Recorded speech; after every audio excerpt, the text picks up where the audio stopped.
everybody. I brought this up here thinking I might need a break sometime in the middle, and already with a cotton mouth, Well, I do appreciate everybody here. I love you guys, and I know that y'all love me. Y'all have given me a lot of support today. Even Jackson and Denver over there, good luck. When I got up to come up here, I'll need it. But anyway, I do appreciate the opportunity. It's everybody that gets up here on a non-regular basis can say it's a building experience, and it's a good thing. Who likes weddings? I like weddings, Of course, I have to say my favorite was, of course, mine. All right, but they're fun. They're fun to go to, and they're the thought of two people in love wanting to share their lives together with nobody else. Okay, just saving themselves for each other. And all the planning and the daydreaming and all the anticipation leading up to the blessed event. Okay.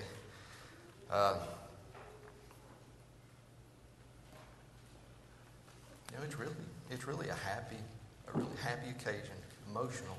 I cry at weddings.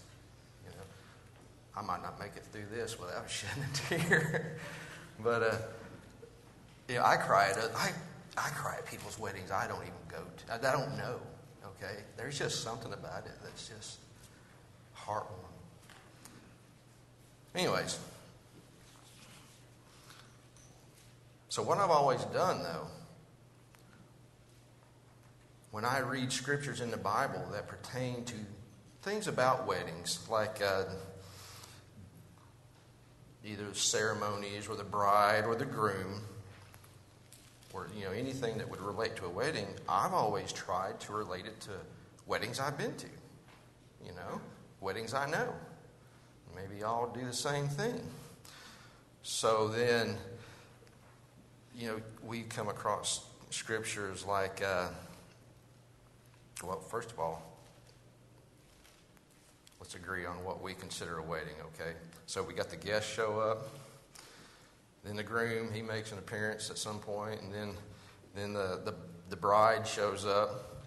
Then there's the ceremony and the exchanging of vows. Then after that, the part that not a lot of people see is them signing the marriage certificate. And then there's the reception and the celebration of all of that. And then the couple's off on their honeymoon to, begin their life together. So it's with those steps in mind and what we can think of as a wedding that when you read some passages that just, how does that fit? Like, Matthew 25, when it talks about the 10 virgins, watching out for the bridegroom. And verse 6 says, and it was midnight. Who gets married in the middle of the night? Okay? That's what I'm thinking. Okay?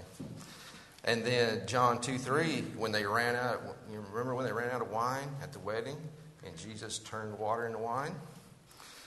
And my thought has always been, why did they need so much wine? Okay, you remember how much it was? 6 pots, 20, 30 gallons apiece. That's 120 to 180 gallons of wine. Okay? I mean, can y'all think of it like this? 55-gallon drum, so big around, about so tall. 3 of them. I'm like, it's an afternoon reception. I mean, we're going to be here for a couple hours. What in the world? Okay. And then, another scripture. Oh, and, here's the other point. We're not even talking about, the alcoholic versus non-alcoholic wine there. We're just talking about the quantity of how much wine there was. The other verse that kind of makes you wonder sometimes is Jesus' mother, Mary. Well, she was married. She was a virgin? I mean, how? Because, usually that's one of the first things to go, after the wedding. Okay, So, here's what I've learned about these questions that, popped into my head. You really can't compare weddings from 2,000 years ago to the weddings that we have nowadays. Our weddings today, you really can't compare some of our weddings to weddings 30, 40 years ago. I mean, traditions change, culture has influences. So I'm like, okay, we can't compare our weddings. What about, Jewish weddings back then? What about Jewish weddings now? Surely we can compare those. Well, even the modern Jewish weddings are, while a lot of the basics are there, the timing has changed, and they have not been immune to the evolution of tradition and the influence of culture. Okay, and that's why this evening I'd like to just take a few minutes and look at the ancient Jewish weddings that would have taken place around the time of Christ. Okay, and hopefully that might answer maybe some questions that we might have, and we might even be able to learn something that we could apply to ourselves today. So, what do you think of when I throw out the term arranged marriage? If you're like me, an American in 2017, it's like, the thought of the arranged marriage is just out of the question. Nobody is going to tell me what to do or when to marry or who to marry. Just forget about it, okay? And that's probably the image that most of us have in our mind when it comes to arranged marriage. Is, some girl being dragged to a ceremony, kicking and screaming, but it really wasn't like that. Okay, chances are that the two parties involved that were getting married knew each other or knew of each other, anyways. And as far as the kicking and screaming part, oftentimes it was really in the bride's best interest to go ahead and get married because there wasn't a whole lot of other options for her. But here's what I want to do. I've got a few steps here that are involved in a wedding that would take place back then, and we're just going to run through those as quickly as we can. So first of all, and forgive me for the pronunciation of these Jewish terms, okay? The shidduchin, okay? Simply, it was the father of the groom selects a bride, okay? And it could have been the father. Maybe the groom came and said, "Hey, Dad, I kind of like her. Will you set that up for me?" Something along those lines. So, and then the next three things, they kind of go together. They kind of happen right there together, but they're three individual things. There was the ketubah, which was a marriage contract that was laid out the provisions and the conditions of the marriage, such as it would stipulate the groom's promise to support his wife, give her a place to live, and then the bride stipulates the contents of her dowry, her financial status, or how much she was valued. Okay.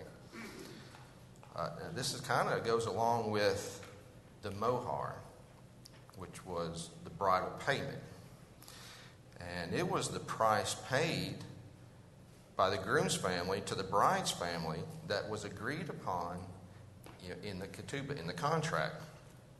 And the payment, it could have been money or anything valuable. You remember Rebecca, Abraham's servant came and gave coins and other things of value. But it didn't have to be. It didn't have to be that. Jacob, remember Jacob? Remember what he did for his wives? He worked 7 years apiece for each of his wives, and that was of value. All right. So then comes the mikvah. All right. So They've got the contract. They've got the payment. And now the mikvah is a ritual immersion. And it was usually done before the betrothal, okay? And it was common for the bride and the groom at separate times and places to go through this ritual immersion, and was symbolic of a spiritual cleansing. So after that, then comes the erusion, which is betrothal, all right? And the betrothal, when we think of betrothal, what's the word that everybody's thinking of right now?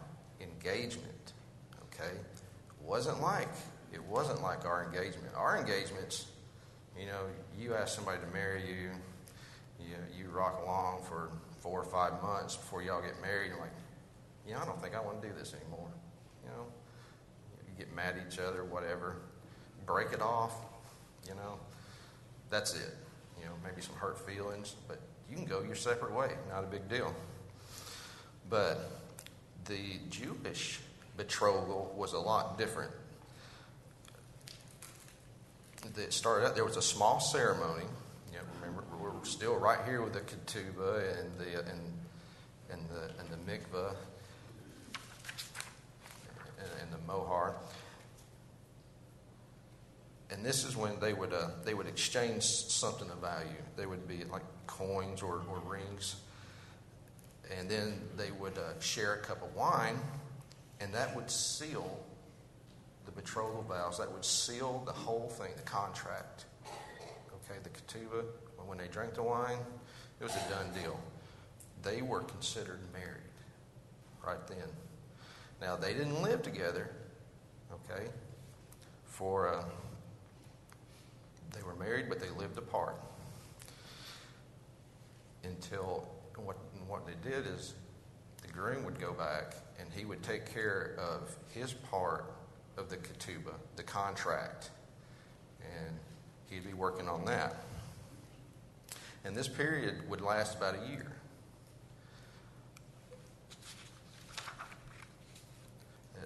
Sometimes it could last longer. You know, it just depended. Sometimes it depended on the age of the kids too. But remember one of those questions I had at the beginning about Jesus' mother Mary? This is how she could be married, betrothed, and still a virgin, because while they were still married, they were not living together. It wasn't allowed yet. Now, before the betrothal, right before the groom went back and started working on his part of the ketubah, there was this thing called matan. It was a bridal gift, okay? And what it was is the groom, he would give a gift to the bride as a reminder of his love for her and a promise that he would return. So now let's talk a little bit about the betrothal. So what's going on this year period of the betrothal? Well, like I said, the groom, he's gone back to his father's house, and he's working on his part of the contract, which is, part of it is preparing a place for his bride to live. Okay, and usually this was done by either adding on a room, you know, to his family's house, or fixing up a room inside. And it was usually supposed to be a better place than what the bride was coming out of. She was supposed to be going to a better place than what she had been in. And during this time, what the bride was supposed to be doing during the betrothal was she was supposed to be preparing her wedding garments and being ready for the groom to come back. And she was supposed to be keeping herself chaste for her husband.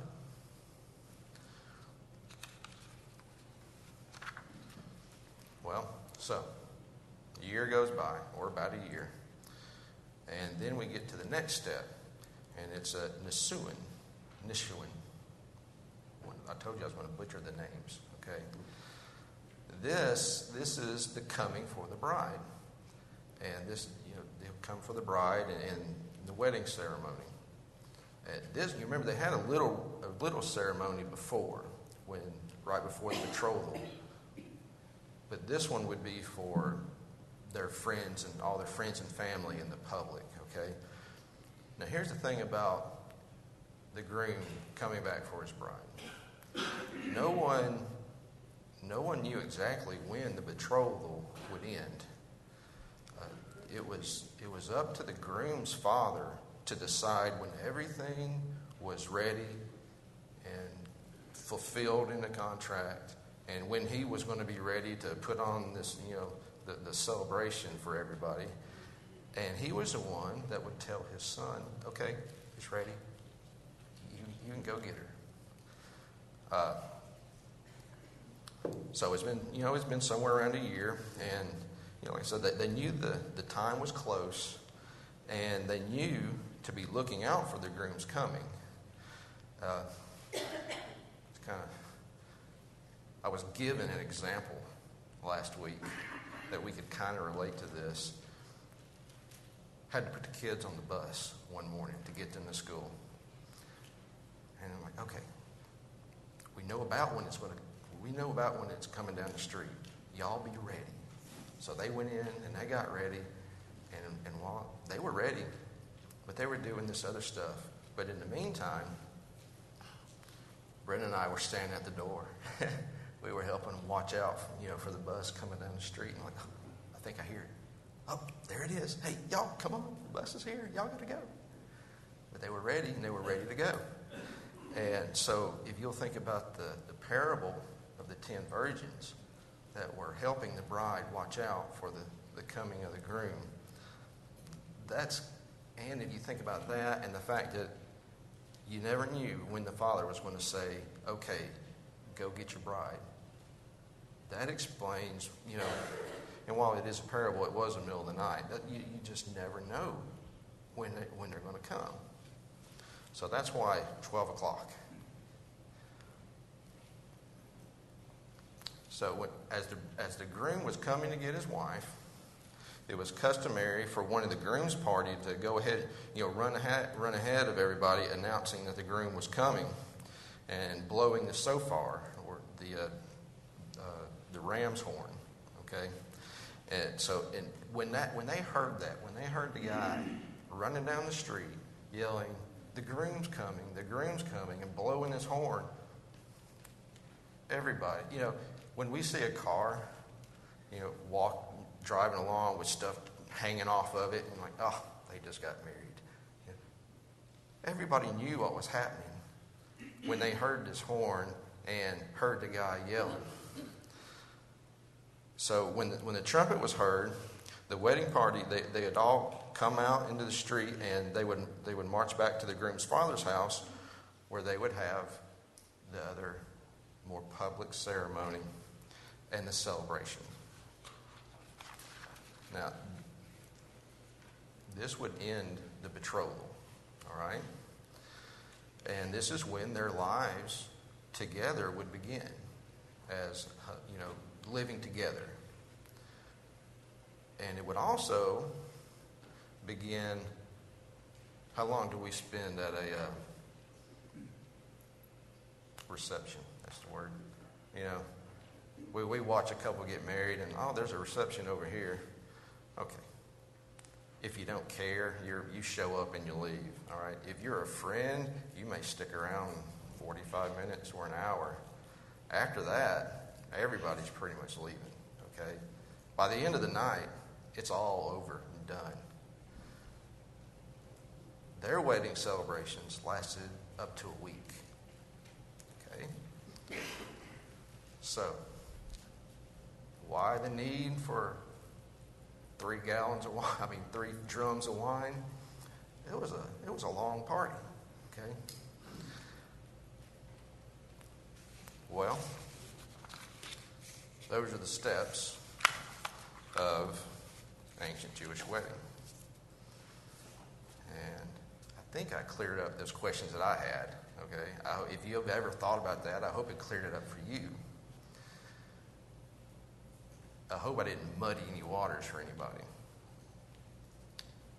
Here's the thing. Cottonmouth, sorry.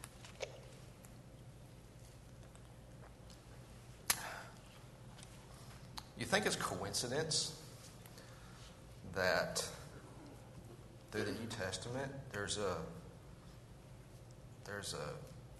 correlation between weddings and Christ coming back?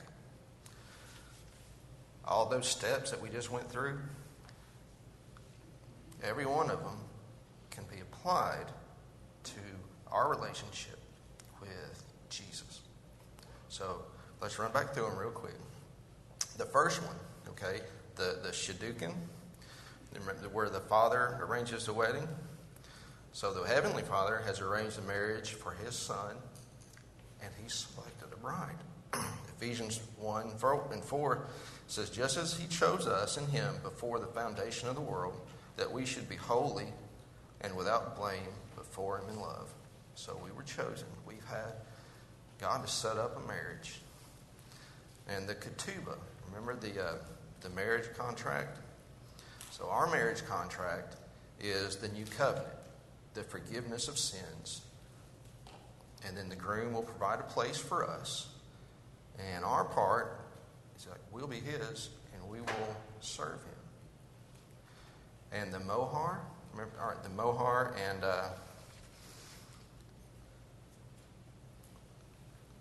the bridal payment. Remember the bridal payment?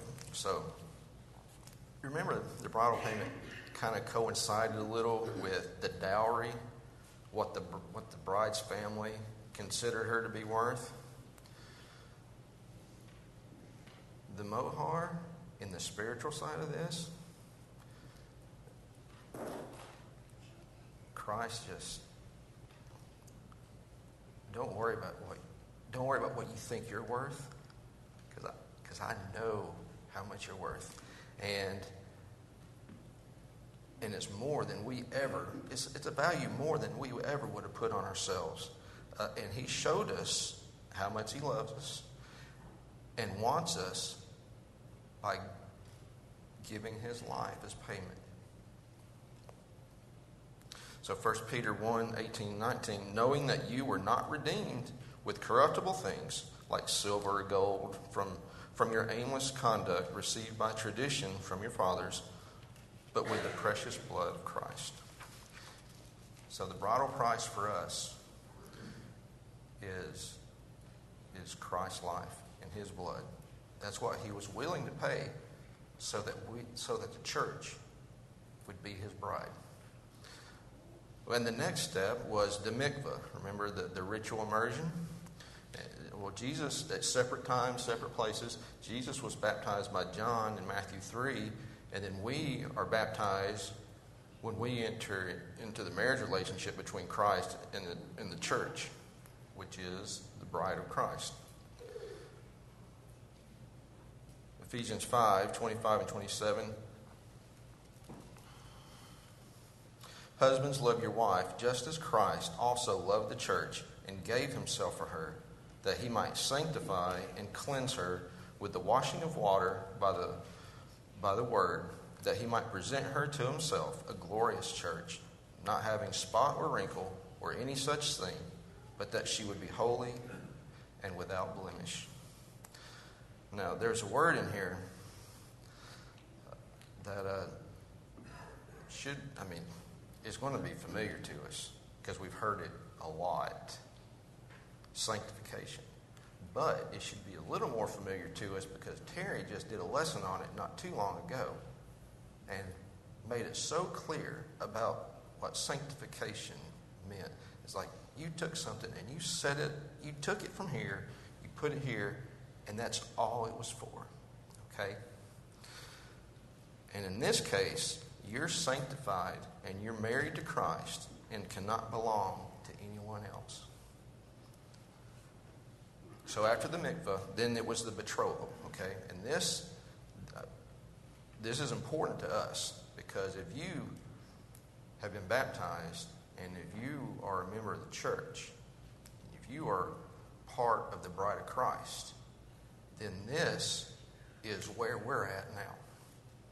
So We are betrothed to him. So even though we're living separately, Christ in heaven and us here on earth, we are still his and his alone, and he is ours.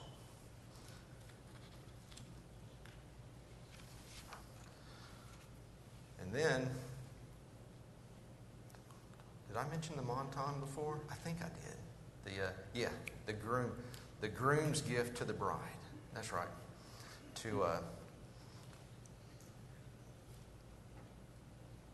As a reminder of his love for her and that he was coming back. So our bridal gift, the gift that was given to us, is the Holy Spirit. Ephesians 1, 13 and 14, verse 14, it says, it was given as a pledge of our inheritance. So we have that, and it does so much more. It really does.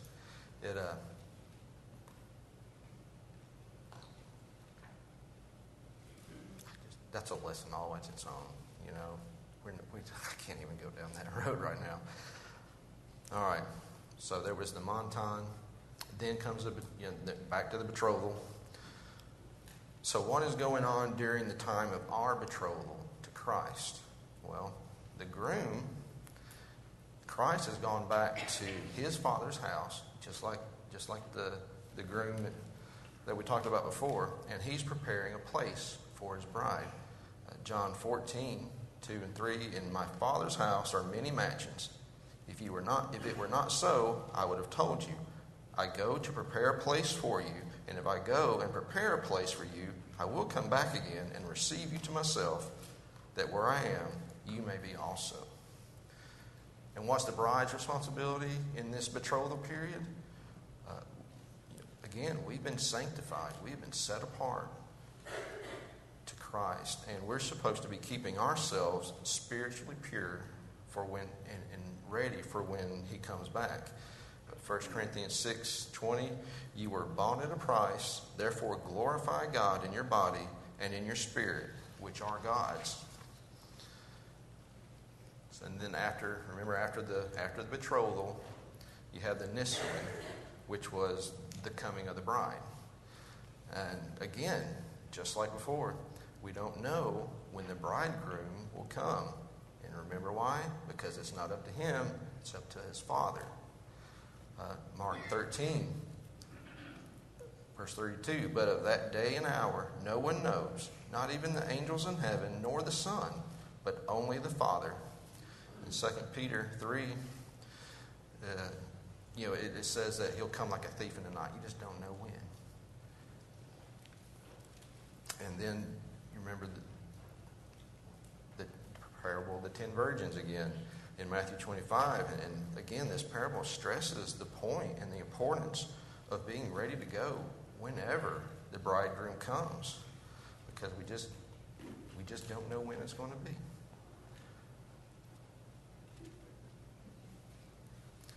There was another thought I had about that parable, though. What were they doing? You remember what they're doing? They were watching. They were helping the bride watch out for the bridegroom coming. I mean, she had friends that were willing to help her. They wanted the same thing that she did. Okay, they wanted her to be ready for when the groom came. Sadly enough, we remember how that goes. 5 of them were ready. 5 of them weren't prepared. Now, whether they weren't taking it serious, whether, he's not coming tonight, we'll go and sit with you, but we're not taking what we need. I don't know. I mean, there could be a couple of reasons you could give for that. But the point is, just like this bride had people willing to help her be ready for when the groom comes, we have people around us that are willing to help us be ready for when the groom comes. And sadly enough, some of them might not make it either. That was just a thought that I had. That was extra for you. So, all right.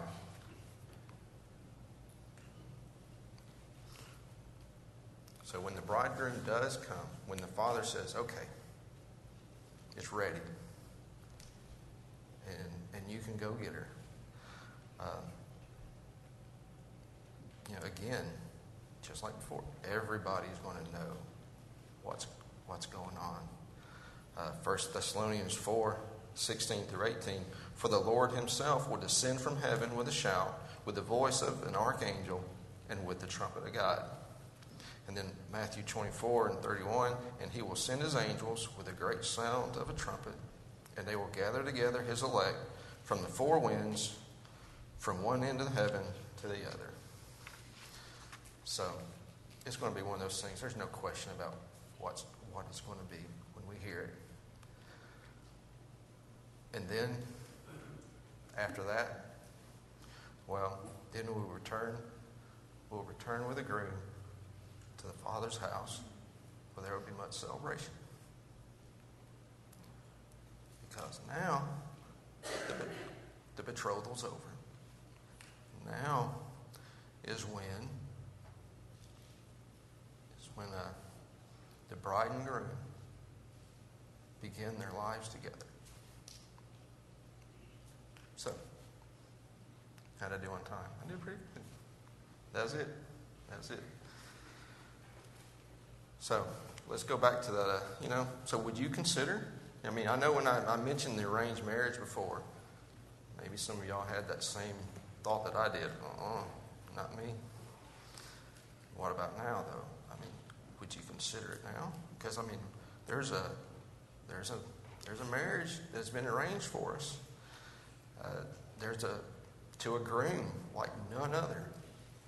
A groom who thought so much of us and so much of our worth that he would die for us.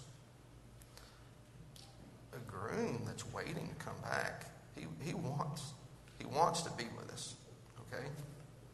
He's just waiting for the go-ahead. Who's got the song thing? I'm about done. There we go. All right. Now, I left a part out earlier. I knew I'd leave something out, but I left this one out on purpose. Okay. Back at the beginning of the whole thing, when the ketubah, the wedding contract, is there, the fathers, they've agreed upon it. The grooms agreed upon it. The bride had to say so. She had a choice. Abraham's servant.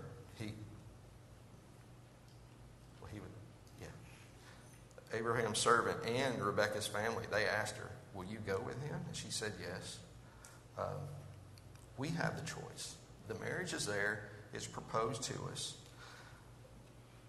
Don't turn it down, because there's not a better offer. Okay? So, if you need to be baptized in order to enter into the marriage relationship with Christ, or maybe you've entered that relationship and maybe you've been unfaithful to your part of that agreement, well, this is a good time to come and make those things right as we stand and as we sing.